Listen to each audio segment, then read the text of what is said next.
एक बार फिर आपके सामने बहुत ही बड़ी खबरों के साथ कहां किस राज्य में तेज तूफान आने वाले हैं, कहां किस राज्य में होने वाली है तेज बारिश, कहां पर बादल गरजेंगे और कहां पर ओला बरसेंगे। बहुत ही बड़ी खबर मौसम संबंधी। और कैसे हैं मजदूर मजबूर। दोस्तों, कई मजदूर सड़कों पर पैदल चलते हुए दिखाई दिए क्योंकि बसों में अधिक भीड़ होने के कारण।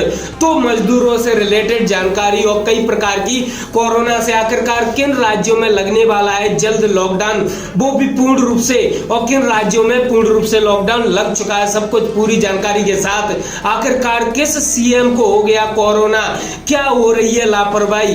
दोस्तों, बड़ी खबरों के साथ बने रहिए हमारे साथ।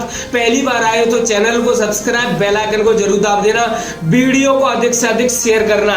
सबसे पहले ले चलते हैं कि सबसे बड़ी बैठक हुई परीक्षा को लेकर, सीबीएसई परीक्षा को लेकर प्रधानमंत्री मोदी जी ने बहुत ही बड़ी बैठक की, जिसके तहत उस सीबीएसई एग्जाम को टाल दिया गया। हाँ दोस्तों, देश भर में कोरोना महामारी के बढ़ते मामलों को देखते हुए सीबीएसई बोर्ड की परीक्षाओं को लेकर बड़ा फैसला लिया गया है। सीबीएसई 10वीं कक्षा की बोर्ड परीक्षा रद्द कर दी गई है और 12वीं कक्षा की बोर्ड परीक्षाएं फिलहाल के लिए टाल दी गई है। 10वीं के नतीजे बोर्ड द्वारा तैयार किए गए मापदंड के आधार पर तैयार किए जाएंगे, लेकिन 12वीं कक्षा की परीक्षाएं बाद में होगी। बोर्ड 1 जून को स्थिति की समीक्षा करेगा। परीक्षाओं की शुरुआत से पहले कम से कम 15 दिनों का नोटिस दिया जाएगा। ये जानकारी शिक्षा मंत्रालय के द्वारा दी गई है। केंद्रीय शिक्षा मंत्री रमेश पोखरियाल ने कहा है कि 4 मई से 14 जून तक आयोजित होने वाली 10वीं की बोर्ड परीक्षाएं रद्द कर दी गई हैं। 10वीं क्लास के छात्रों को आंतरिक मूल्यांकन के आधार पर अगली क्लास में भेजा जाएगा।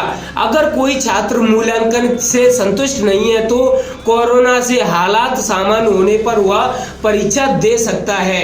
सीबीएसई की परीक्षाओं को रद्द करने या आगे बढ़ाने को लेकर उठ रही मांगों को मद्देनजर रखते हुए मोदी ने शिक्षा मंत्रालय के साथ एक उच्च स्तरीय बैठक की थी, जिसके द्वारा इसी बैठक में फैसले के बाद ही शिक्षा मंत्रालय ने परीक्षा को रद्द और स्थगित करने की घोषणा कर दी थी। दिल्ली के शिक्षा मंत्री का बयान क्या है। दिल्ली के शिक्षा मंत्री मनीष सिसोदिया ने कहा है कि मुझे खुशी है कि 10वीं की परीक्षा रद्द कर दी गई है और 12वीं की परीक्षा स्थगित कर दी गई है। 12वीं कक्षा के बच्चों के मन में जो चिंता बनी रहेगी उसको दूर किया जा सकता है। मैं अपील करता हूं कि 12वीं कक्षा के छात्रों को भी आंतरिक मूल्यांकन के आधार पर प्रमोट किया जाए। इस तरीके से दिल्ली के शिक्षा मंत्री के द्वारा बयान दिया गया। अब सबसे बड़ी खबर आ रही है दिल्ली से। दिल्ली में नहीं कर रहे कोरोना गाइडलाइन का पालन, लगभग 5000 से ज्यादा पर दर्ज हुए केस। सबसे बड़ी खबर जो कि दिल्ली से आ रही है, देश में कोरोना संक्रमण की स्थिति बहुत ही खराब हो गई है, लेकिन लोग अब भी मनमानी कर रहे हैं। नाइट कर्फ्यू के प्रति लोगों की लापरवाही में कोई कमी नहीं आई है। राजधानी दिल्ली में नाइट कर्फ्यू उल्लंघन के मामले में अब तक 5542 लोगों पर केस दर्ज किया जा चुका है, जबकि 1637 लोगों को दिल्ली डिजास्टर मैनेजमेंट अथॉरिटी के आदेश के उल्लंघन के मामले में गिरफ्तार किया गया है। एक सप्ताह पहले कोरोना संक्रमण को रोकने के लिए दिल्ली सरकार ने राजधानी में नाइट कर्फ्यू की घोषणा की थी। यह नाइट कर्फ्यू 30 अप्रैल तक के लिए लगाया गया था। दक्षिण पश्चिमी जिले में नाइट कर्फ्यू का सबसे ज्यादा उल्लंघन हुआ। दिल्ली की बात करें तो दिल्ली पुलिस के मुताबिक नाइट कर्फ्यू का सबसे ज्यादा उल्लंघन वहां पर दिल्ली में दक्षिण पश्चिमी जिले में हो रहा है। यहाँ 1064 लोगों को मास्क नहीं लगाने के कारण 2000 रुपए का चालान किया गया। जब वहीं दूसरी तरफ बात करें तो दक्षिणी जिले में 885 लोगों के खिलाफ केस दर्ज किए गए और जबकि उत्तर पश्चिमी दिल्ली में 532 लोगों के चालान काटे गए। एक सबसे बड़ी चौंकाने वाली खबर आ रही है दोस्तों, बहुत ही बड़ी खबर। ऑनलाइन शराब ऑर्डर करना शख्स को पड़ा बहुत ही महंगा। अकाउंट से गायब हो गए 68,371 रुपए। कितनी बड़ी खबर है दोस्तों, ये आपके लिए बहुत ही जरूरी है जानना कि आप किसी भी चीज को, मैं ये नहीं कह रहा हूं भाई वो अल्कोहल ही होना चाहिए, इसके अलावा बहुत सी ऑनलाइन प्रोडक्ट हो सकते हैं जिसको अगर आप ऑनलाइन खरीदते हैं तो आप एक सही वेबसाइट चुन सुन लें तभी आप अपने प्रोडक्ट को खरीदें, वरना अगर आपके साथ कोई धोखा होता है तो आपके अकाउंट से सारे रुपए खाली हो जाएंगे। मुंबई में कोविड के मामले बहुत ज्यादा तेजी से फैल रहे हैं। इसी वजह से प्रशासन लोगों को घरों में ही रहने का आग्रह कर रहा है। लोगों को जहां तक हो सके ऑनलाइन ऑर्डर देने के लिए भी प्रोत्साहन दिया जा रहा है, ताकि लोगों को उनके घर पर ही सारी चीजें मिल जाएं। अगर आप भी ऑनलाइन ऑर्डर करने में ज्यादा व्यस्त रहते हैं तो सावधान रहिए, क्योंकि एक चूक और आपका अकाउंट हो जाएगा साफ। कुछ इसी तरह की ठगी अंधेरी के एक सीनियर सिटीजन के साथ हुई। अंधेरी पुलिस स्टेशन के एक अधिकारी ने बताया कि उन्हें 61 साल के एक व्यक्ति ने बताया है कि उन्हें ऑनलाइन शराब ऑर्डर करनी थी, इसलिए उन्होंने गूगल पर अपने इलाके में स्थित उज्जवल वाइन नाम की दुकान सर्च की और गूगल पर मिले नंबर पर फोन कर दिया। ऑर्डर देने के बाद कुछ ऐसा हुआ कि सभी के कान खुले रह गए और आंख बंद हो गई, जिसके बाद वाइन शॉप वाले ने पहले पैसा भेजने को कहा। इसके लिए उसने 4 QR कोड सीनियर सिटीजन को व्हाट्सएप पर भेजे और उसे स्कैन कर पैसे भरने को कहा। एक अधिकारी ने बताया जैसे ही उस व्यक्ति ने QR कोड स्कैन किया, उसके अकाउंट से 68,371 रुपए निकल गए, जिसका मैसेज जैसे ही उनके अपने मोबाइल में देखा उनके होश उड़ गए, पसीनों से नभ गए। दोस्तों बहुत ही बड़ी खबर। इसके बाद उन्होंने कई दफा वाइन शॉप वाले से दोबारा बात करने की कोशिश की, पर उसने फोन नहीं उठाया, जिसके बाद उन्हें समझ आ गया कि उन्हें साइबर क्रिमिनल ने अपना शिकार बना लिया है। इसके बाद उन्होंने अंधेरी पुलिस स्टेशन में इस बात की शिकायत की। अंधेरी पुलिस ने सीनियर सिटीजन की शिकायत पर IPC की धारा 419, 420 और इंफॉर्मेशन टेक्नोलॉजी की धारा 66C, 66D के तहत मामला दर्ज जांच शुरू कर दी है। सच में यह चौंकाने वाली खबर है। अगर आप भी ऑनलाइन प्रोडक्ट खरीदते हैं तो सावधान रहिए। किसी भी QR कोड को बिना जाने पहचाने या बिना किसी ओरिजिनल QR को देखे बिना आप उसे स्कैन मत कीजिएगा। दोस्तों सबसे बड़ी खबर है उत्तर प्रदेश की, योगी आदित्यनाथ कोरोना पॉजिटिव। दोस्तों बहुत ही बड़ी खबर, उत्तर प्रदेश के मुख्यमंत्री योगी आदित्यनाथ हुए कोरोना पॉजिटिव। यह जानकारी ट्वीट करके दी जानकारी। दोस्तों सच में चौंकाने वाली जानकारी है कि भारत देश में एक मुख्यमंत्री कोरोना पॉजिटिव हो गया। सच में चौंकाने वाली जानकारी है। उत्तर प्रदेश के मुख्यमंत्री योगी आदित्यनाथ कोरोना पॉजिटिव पाए गए हैं। CM योगी ने खुद ट्वीट करके इसकी जानकारी दी है।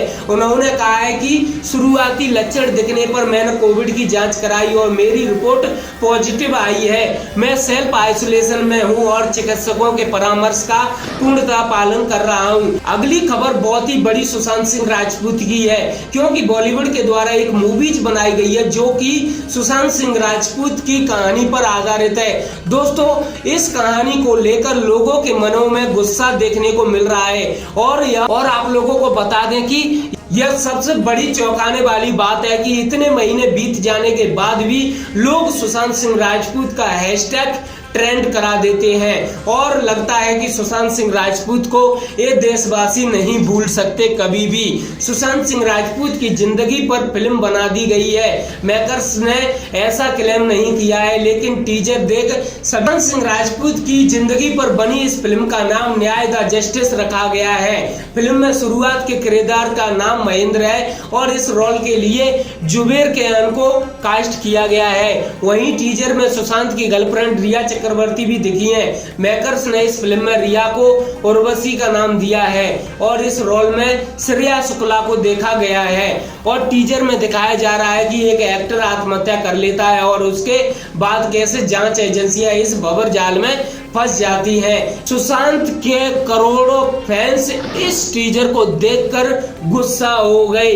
उनकी नजरों में जब अभी तक जांच पूरी नहीं हुई तो इस पर फिल्म कैसे बनाई जा सकती है, लेकिन मेकर्स को इस ट्रोलिंग से फर्क नहीं पड़ता और वे फिल्म को 11 जून को रिलीज करने जा रहे हैं। आप लोग क्या सोचते हैं सुशांत सिंह राजपूत पर बनी इस मूवीज को लेकर? आप जरूर कमेंट्स बॉक्स में बता सकते हैं अपनी राय। आपको इस ट्रेलर को देखकर आपको क्या यानी लगता कि इस ट्रेलर के द्वारा, इस मूवीज के द्वारा सुशांत सिंह राजपूत के केस पर कुछ पर्दा डाला जा रहा है? या अब आपको ले चलते हैं मुंबई में कोरोना की वजह से जो मजदूर हैं वह अपने अपने शहर के लिए लौट रहे हैं। कोविड-19 के मद्देनजर महाराष्ट्र सरकार द्वारा सार्वजनिक आवागमन पर लगाए गए कड़े प्रतिबंधों के एक दिन बाद बुधवार को लंबी दूरी की ट्रेन पकड़ने के लिए यहाँ लोकमान्य तिलक टर्मिनल के बाहर कई लोग एकत्रित हो गए। मध्य रेलवे ने लोगों से परेशान नहीं होने